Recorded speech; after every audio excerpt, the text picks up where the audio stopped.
Romantismo. A primeira geração do romantismo, indianista ou nacionalista. O romantismo teve início com a obra Suspiros Poéticos e Saudades de Domingos José Gonçalves de Magalhães, em 1836. Neste ano, estudantes brasileiros publicaram a revista Brasilense de Ciência, Letras e Artes com a epígrafe Tudo pelo Brasil e para o Brasil, transparecendo o espírito da independência que estava com evidência por esses dias. São características desta época: subjetivismo, sentimentalismo, nacionalismo, ufanismo, maior liberdade formal, vocabulário mais brasileiro, religiosidade, mal do século, evasão, indianismo, idealização da realidade, escapismo, culto à natureza e a idealização da mulher. Seus principais ícones são Domingos José Gonçalves de Magalhães, Manuel de Araújo Porto Alegre e Antônio Gonçalves Dias. A segunda geração é ultrarromantismo ou mal do século. Ultrarromantismo. Há uma ênfase nos traços românticos. O sentimentalismo é ainda mais exagerado. Byronismo. Atitude amplamente cultivada entre os poetas da segunda geração romântica e relacionada ao poeta inglês Lord Byron. Caracteriza-se por mostrar um estilo de vida e uma forma particular de ver o mundo, um estilo de vida boêmia, noturna, voltada para o vício e os prazeres da bebida, do fumo e do sexo. Sua forma de ver o mundo é egocêntrica, narcisista, pessimista, angustiada e por vezes satânica. Há algumas também características como o tédio, a melancolia e o mal do século, fuga da realidade, satanismo e a figura feminina é frequentemente um sonho, um anjo inacessível. O amor não se concretiza, em alguns momentos o poeta assume o medo de amar. Principais poetas: Álvares de Azevedo, Casimiro de Abreu, Junqueira Freire, Fagundes Varela.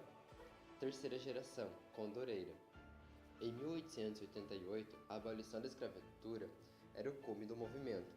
Em 1889, houve a proclamação da República. O uso de exclamações, exageros, apóstrofes, mulher presente, carnal, volta-se para o futuro, progresso, luta pela liberdade, temáticas sociais. Ainda fala sobre o amor. O condor simboliza a liberdade, por isso geração condoreira.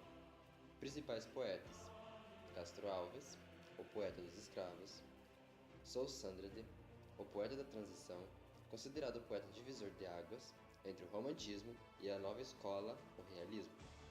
Prosa no romantismo.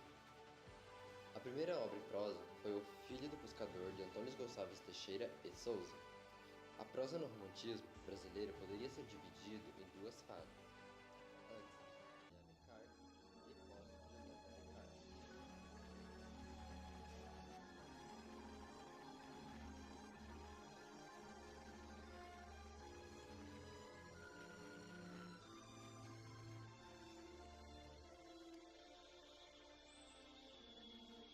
Cecília zangada? Estou muito zangada com você. Por quê? Você arriscou a vida caçando uma onça. Ceci desejou ter uma onça viva. E se eu te pedisse uma nuvem? Iria buscar. A nuvem? Nuvem é da terra. Homem não pode tocar. Peri morre e pede ao Senhor do Céu para dar a Ceci. Desse importante autor, as narrativas eram basicamente urbanas, ambientadas no Rio de Janeiro e apresentavam uma visão muito superficial dos hábitos e comportamentos da sociedade burguesa. Os principais autores: Joaquim Manuel de Macedo, José de Alencar, Bernardo Guimarães, Franklin Távora, Visconde de Taunay, Manuel Antônio de Almeida.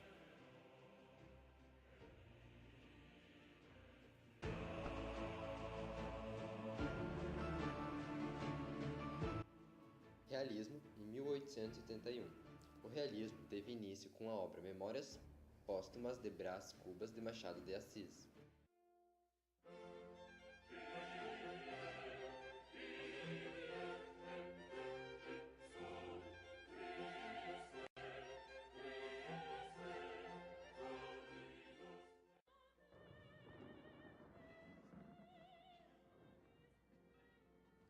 Até hoje, nunca ninguém relatou seu próprio delírio de morte. Vou fazer isso agora. Primeiro me senti transformado na Suma Teológica de São Tomás. Minhas mãos eram o fecho do livro. Com a introdução do estilo realista, assim como do naturalista, o romance no Brasil ganhou um novo alcance, a observação. Começou a escrever buscando a verdade e não mais para ocupar os ócios dos leitores. No Brasil do segundo reinado de 1840 a 1889, o imperador Dom Pedro II, na segunda metade do século XIX, ainda mantinha uma estrutura baseada no latifúndio, na monocultura e na exportação de mão de obra escrava voltada para o mercado cafeeiro. Por volta da década de 1870, no entanto, as oligarquias agrárias, que até então davam as cartas na economia e na política do país, sofrem pressões internacionais para o desenvolvimento do capitalismo industrial do Brasil, no sentido de um processo de modernização que se dá lentamente. Inicialmente, pela proibição do tráfico negreiro, com isso cresce a mão de obra imigrante, desenvolve-se a indústria cafeeira no interior do estado de São Paulo e ferrovias são construídas. Ao longo dos trilhos, concentravam-se as fábricas que dão origem à classe média urbana, que se insatisfaz com a falta de representatividade política. Essa classe apoia-se no exército e aceita a liderança dos cafeicultores paulistas, responsável pelos trabalhadores assalariados do país e defensores de mudanças estruturais, com a substituição da monarquia, já desgastada e reacionária pela República. Dentre os principais autores do realismo no Brasil estão Raul Pompeia, Visconde de Taunay, e o principal deles, Machado de Assis.